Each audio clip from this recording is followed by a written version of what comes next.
Welcome to My parents said I'm not allowed to charge my iPad at home because it uses too much electricity, or The Case for My Master's Degree in Educational Technology, a true story by Carlie Post. Before you hear more about that little nugget and several other moments along my educational technology journey, let me give you a little bit of background. My name is Carlie Post, and I'm a third grade teacher for Cedar Springs Public Schools in Cedar Springs, Michigan. That's a rural district about 20 miles north of Grand Rapids. Our kids qualify for Title I, and we also have about 50% of a free and reduced lunch rate. Several of our students' families, in fact the majority, are underemployed or unemployed. About 15 months ago, our superintendent sent an email to district asking us who might be interested in participating in an iPad classroom pilot for a 21st century learning project. My partner, a proud MSU grad, and I immediately applied, but we decided we didn't want anything to do with it if it wasn't going to have an actual impact on our student achievement.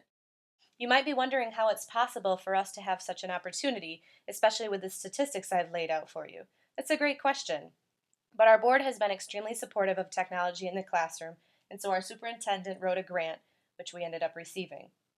My partner and I were interested in the ideas of concept mastery and differentiation, technological advancement, all of the things we put in our application letter.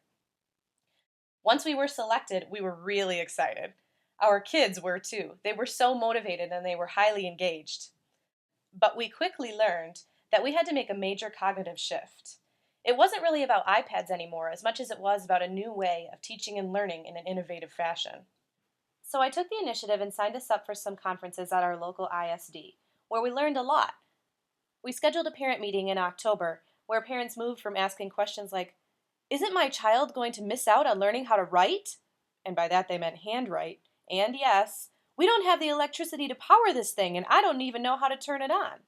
From those questions to things like, "Will my child have too much screen time?" And when learning about our flipped math instruction, "Will math lessons be totally videos with no actual teaching?" After the professional development locally, I hit the jackpot. I had the opportunity to attend the EdTech Teacher Conference in Boston at Harvard Medical School, where I heard loud and clear that the iPad is not an app machine, and that we needed to move from an a la carte practice model to a full integration model which featured collaboration, creation, and curation. And that's where I am now. I know that our next steps are going to involve learning how to integrate technology because while I'm thankful for the technology in our classroom, especially with the addition of the one-to-one pilot, and especially given the economic situations my community faces, I also know that simply putting technology implements in the classroom isn't where we stop, it's where we start.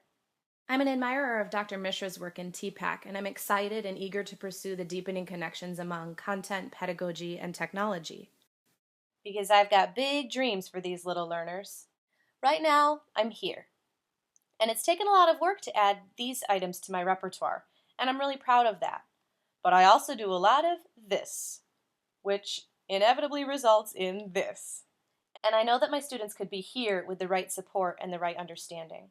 And I know that the MAET program at Michigan State University can help me get there, and I hope you'll give me that opportunity. Thank you so much.